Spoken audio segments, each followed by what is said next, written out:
Hello, everyone, and welcome to the first part of Lecture 3, the Colonization Period, dealing with the Spanish and Portuguese colonies.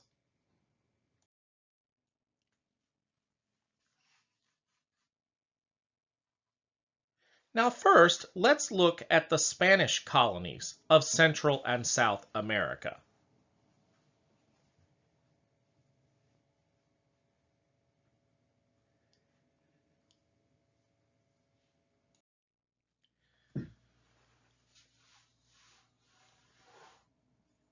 The first of the mainland colonies for the Spanish will be called the Viceroyalty of Mexico, and the Viceroyalty of Mexico will be founded in 1519. Now, the person in charge of this is a guy by the name of Hernando Cortez, and he will be put in charge of an expedition, and their goal is to explore and conquer the lands on the mainland of Central America. Currently, he is in Cuba, and the governor of Cuba, Diego Velázquez de Salazar, has heard rumors of a society on the mainland that was rich in gold and silver. And so he's going to put Cortez in charge of this expedition to find this group of natives. But due to a disagreement, his commission will be revoked. But Cortez just goes anyway. He takes 11 ships with 500 men, 13 horses, and a small number of antiquated cannon, and they will land at the Yucatan Peninsula. Once they get to the land, they claim it for the Spanish crown, and then they're immediately attacked by a group of Native Americans, somewhere in the Tabasco region of the Yucatan. Not only did they win the battle, but many of the natives that had fought against them switch sides and become allies. One of these is a mistress or interpreter that Cortez refers to as La Malinche. She actually will become his essentially wife here in the New World, and she will produce him a son, Martin. Martin, by the way, is what we consider to be, at least if you consider it Mexico and South America, we consider Martin Cortez to be the first Hispanic, in that he is the first truly half Mexican native, half Spaniard. So take that for what it's worth. That's just who historians claim to be as the first. I'm sure there were maybe some others that we don't know about, but he is historically considered the first. When he lands here in the Yucatan, he begins to learn just how wealthy these people are that they've been hearing these rumors about, and these people are obviously going to be the Aztecs, the people of central Mexico. Now, in order to prevent his soldiers from mutinying and going back, he decides to scuttle his fleet. He destroys his fleet in the middle of the night, and he tells his people, he says, look, our ships are gone. We only have one way to go. There will be no retreat. There will be no turning back. The only way back to Cuba and to Spain is forward. We must find these Aztecs, and we must be victorious. And when he's at Veracruz, he actually does meet with some Aztec officials who had come to kind of see what was going on here on the coast. And they will arrange a meeting with their leader, Moctezuma II.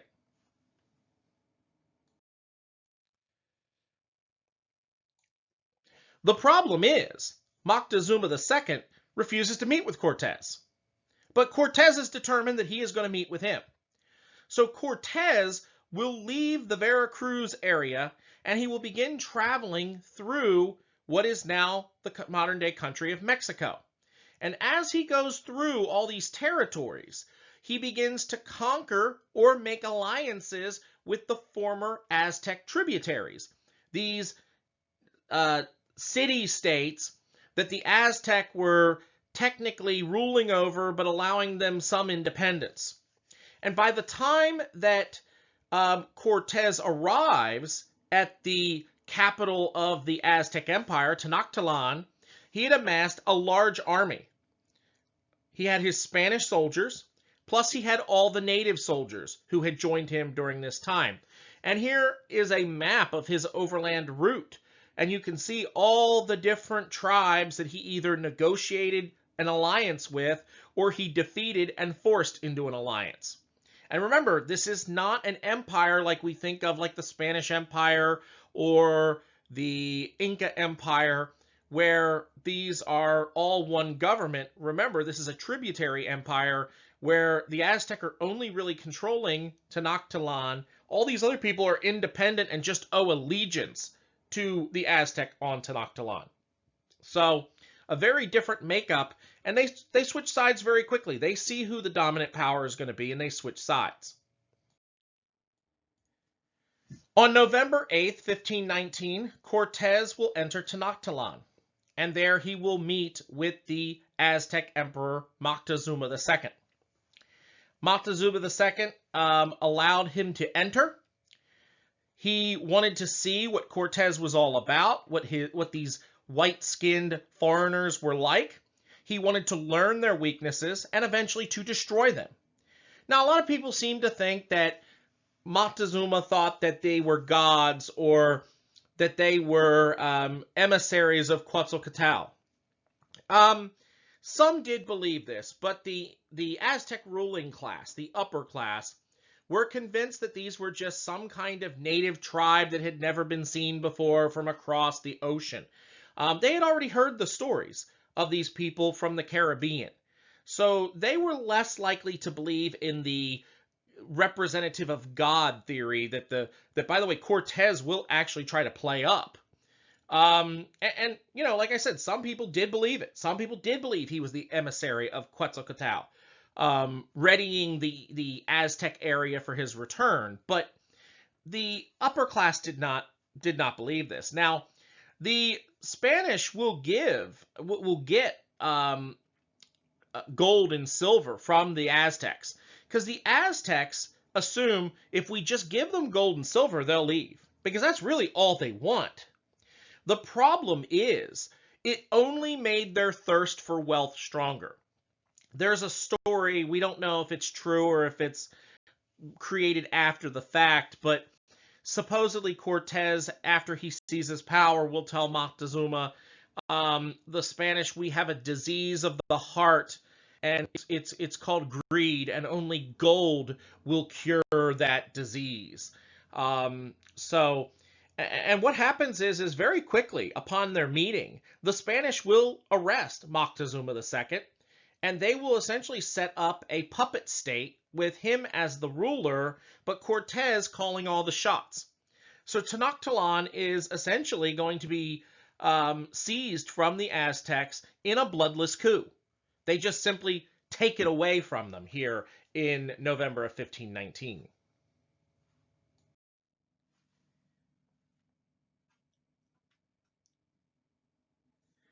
Here is a place in modern-day downtown Mexico City, close to what would have been the ceremonial center of Tenochtitlan. And this is where we believe, with almost 100% certainty, that Moctezuma II would have met with Hernan Cortez on that day, the 8th of November, 1519. You can go there and actually see it as part of some of the restorations of the Aztec capital.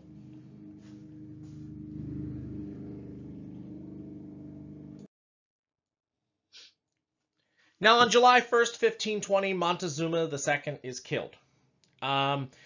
We get conflicting stories. We know that he was on top of his palace trying to calm down the Aztecs. The Aztecs were in revolt. They were tired of the Spanish. They outnumbered the Spanish by 10-1. They wanted the Spanish to go. Now, the reason I say it's conflicted as to how he's killed is because both sides blame the other.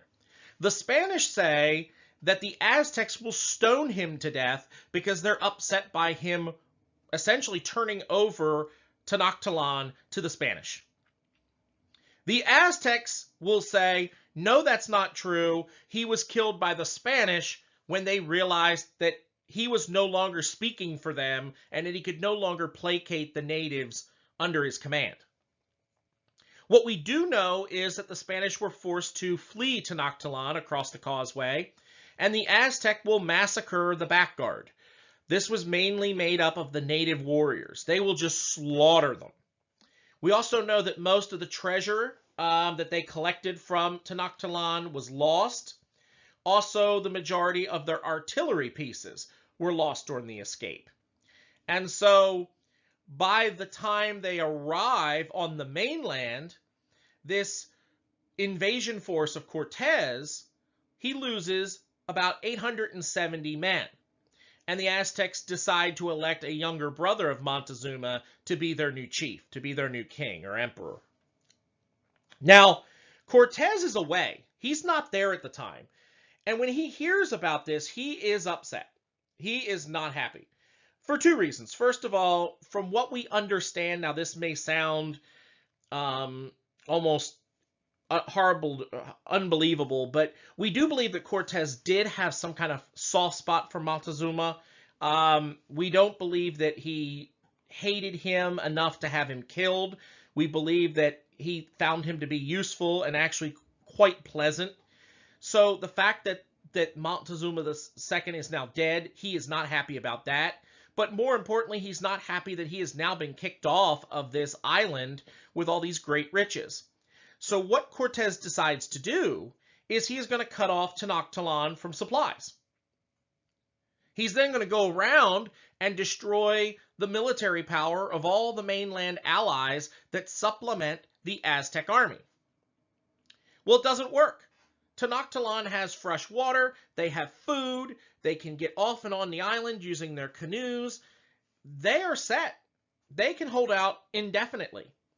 So what Cortez does is he decides to send a peace delegation to the city. And one of the people in this peace delegation is an African slave with smallpox. Now remember, the native peoples of Central, South America, North America, they have never dealt with smallpox before. They have no immunity to it. And so the plague of smallpox will devastate the city of Tenochtitlan.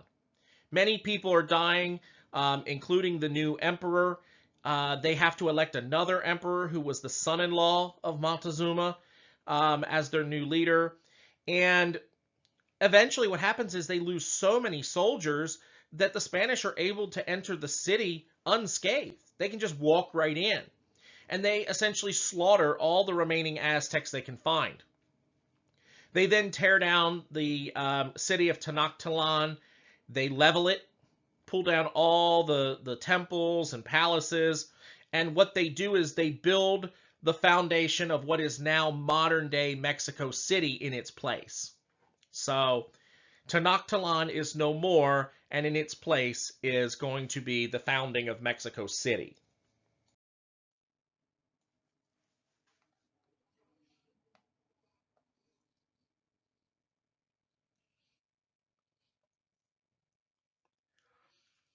This picture is designed to portray what the scene looked like when the Aztecs overthrew and ran out the Spaniards after the death of Montezuma II.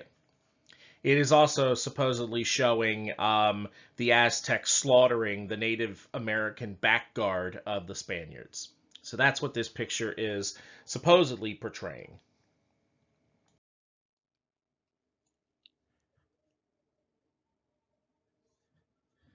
This picture shows the devastation of Tenochtitlan after the Spanish return from the siege of Tenochtitlan. This is essentially the slaughter of the remaining Aztecs of the city. You can see that the city's already started to be converted to Christianity even before the Spaniards were knocked out. You can see the cross on top of the Aztec temple. That was one of the first things that the Spanish conquistadors did when they came into this area, was to erase the native religion and replace it with Christianity. Again, it fed into what we call the 3 Gs: gold, glory, and God. So that would have been the third part of that. So this is essentially the end of the Aztec Empire, and realistically the end of Native American sovereignty in Central America.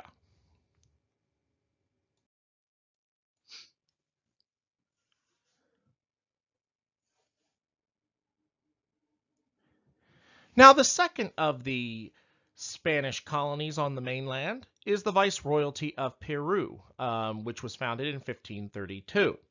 And it was founded by a Spanish conquistador by the name of Francisco Pizarro. Pizarro lived approximately from 1471 to 1541. And ironically, not only was he a conquistador and Spanish explorer, he was also a cousin of Hernan Cortez. Cortez and him, I think they were second cousins through I believe it was the father's side. And he had initially accompanied Vasco Núñez de Balboa on his expedition in 1513. So he was there when Balboa found out about the wealthy natives to the south. And it's going to actually be Pizarro, not Balboa, who gets to lead that expedition. Now, the first expedition he leads is in 1524. He takes 80 men and 40 horses. But unfortunately, after landing in the mainland, they encounter hostile natives and they're forced to come back with very little to show for it. The second time he lands in the New World, in South America, it is going to be in 1526. And he's going to take with him this time double the men. He'll take 160 men with him. Now, he's going to explore as far south as the San Juan River, which is in modern-day Colombia. They do encounter some natives, and these natives are more friendly. These natives are going to be called the Tombs. And when they're talking to the natives are talking about all the textiles and gold and silver, ceramics and emeralds that they're unloading off of their rafts. And when Pizarro asks, "Where did you get these fine items?" they tell them their tales of this wealthy empire to the south, the Inca Empire. This is the empire of gold and silver that Balboa had heard about in 1513 and was seeking out. So now, here in 1526, 1527, Pizarro has confirmed the existence of this mythological society. They've been hearing about it since 1500, and now he's going to begin an expedition to conquer these lands to the south. Now, how rich were these Inca in the mind of Pizarro? Now, the natives, the Tombs and other natives of the area talked that they were so wealthy that they drank gold, or a word that the Spanish believed to mean gold. Now, we now know that what that was actually chocolate. They drank hot chocolate. And to the Inca, chocolate was just as important, if not much more important, than gold and silver. They used gold and silver, for everything. It was very plentiful. It wasn't really that big of a deal to them, but chocolate was. And so when Pizarro hears about them drinking gold, he gets really excited. He's like, "Wow, that's how rich they are."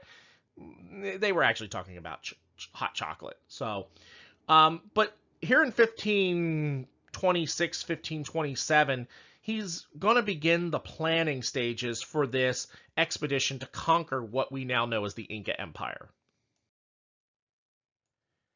Now, had he landed at a different time, Pizarro may not have been as successful. Around 1528, the great Incan emperor, Huayna Capac, dies from, ironically, European-introduced smallpox. And he doesn't leave an heir to the throne. He doesn't leave a firm succession plan. So two of his sons, Huáscar and Atahualpa, begin fighting a civil war to determine who will be the next emperor of the Inca Empire, the next Sapa Inca.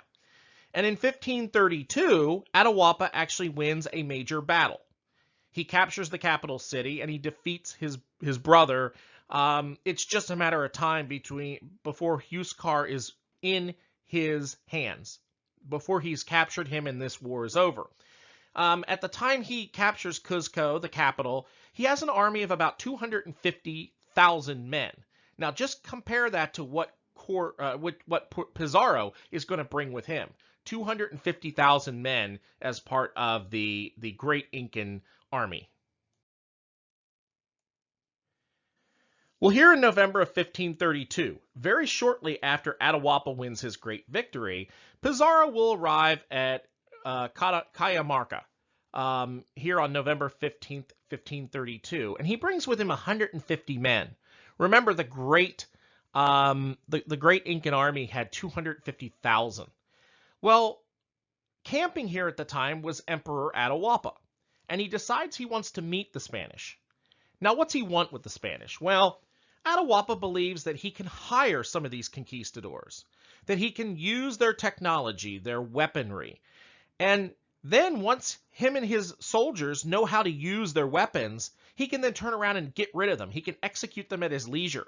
He is not fooled into thinking that these people are gods. He wants their stuff. He wants their guns. He wants their horses. He wants all their technology. And by the way, the Spanish are in an impossible position. There's only 150 of them. Atahualpa brings with him 80,000 men just in the army that's accompanying him at this point. He doesn't even have the rest of his army with him. He can't attack the Inca from the front because 80,000 men versus 150, it doesn't matter what kind of weaponry you have unless you have modern nuclear weapons. 80,000 men is not going to be defeated by 150 men. It's just not going to happen. So what Pizarro does is he decides to ask for a meeting. And in a show of friendship, the Incan emperor will leave his army outside the city walls. All he does is take in his personal bodyguard, who he has go in unarmed. Pizarro will demand that the Inca Empire convert to Catholicism and become subjects of Emperor Charles V, and Atahualpa essentially laughs at him. He refuses. Why am I going to convert to your faith? You know, you are in my lands. Well, what Atahualpa doesn't understand is they didn't disarm themselves, so the Spanish will actually capture him, and they will execute his entire bodyguard. So now the Inca Empire is being controlled by Atahualpa, who is himself being controlled by Francisco Pizarro. Honestly, the Inca here, if they had just said, to heck with Atahualpa, they wiped out everybody, they would have probably survived this. But they see their emperor captured here in November of 1532, and they decide that they're going to do whatever they can in order to keep him alive. Now, Atahualpa will ask Francisco Pizarro, what can I do to get you guys to leave? What can I do to get my freedom so that I can rule over my kingdom and you'll leave me alone? And remember, we talked about in the first set of lectures, we talked about how they had those storehouses for times when they needed food preserved.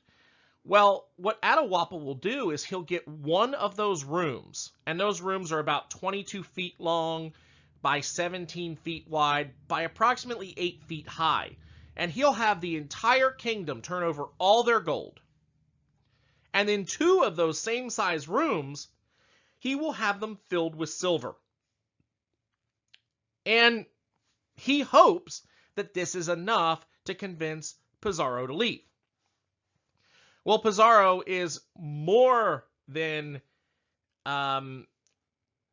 understanding that this probably means there's more, so he decides he's going to seize control over the entire thing. What Pizarro will do is he'll put Atahualpa on trial, and the charges will be, and you got to love the arrogance of this, his charges will be: first, revolting against the Spanish Empire; two, practicing idolatry; and three, the murder of his brother. By the way, none of these are legal. First of all, revolting against the Spanish government. The Inca government is the legitimate government of this area. Second, practicing idolatry. Even if you were going to make that argument, honestly, you'd have to wait until you were missioned to, and you still turned against it. And the third, the murder of his brother, well, they weren't living under Spanish law. And by the way, Spanish law probably would have allowed for the murder of his brother in this particular case. Well, needless to say, the trial is over very quickly. Atahualpa is found guilty, and he's sentenced to death by being burned to death, burned at the stake. But what they decide to do is Atahualpa is told by Pizarro, and Pizarro's friar, his clergy member, Vincent de Valverde, that if he converts to the Catholic faith, to Catholicism, that he'll be saved. And when Atahualpa hears that, he begins studying Christianity. He asks to be baptized. He even takes on a Christian name. He becomes Juan Santos Atahualpa. And he does become a Christian. And then on August 29th, 1533, they execute him by strangulation.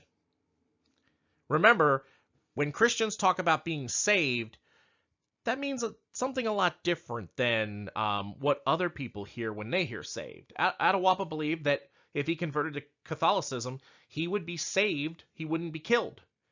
And what Valverde and Pizarro mean is, no, you're still going to get killed, but you're going to go to heaven.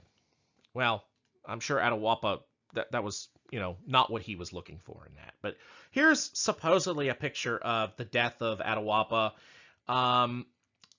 But remember that this is obviously painted afterwards, and it's not historically accurate.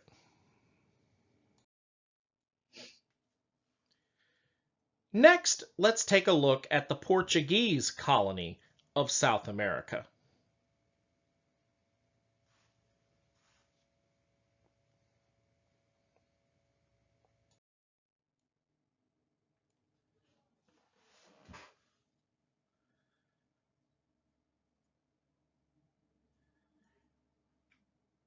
Now, due to the Treaty of Tordesillas, the Portuguese did gain some access to the New World.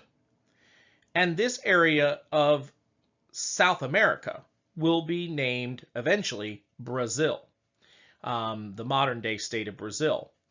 The explorer who will land in Brazil and explore it for the Portuguese is Pedro Alvarez Cabral. And he will land near Porto Seguro around 1500. He creates a temporary trading post, and they establish over the next 20 years multiple trading posts. What they're looking for is they're looking for Brazil wood to make dye for the textile industry back in Portugal. It's not until 1532 that the first permanent settlement, São Vicente, will be established. Portugal, though, we're going to not talk about them anymore after this slide, simply because they will never really have much to do with the United States. So we will say goodbye to the Portuguese now at this point. Their influence over America will be very small, if any.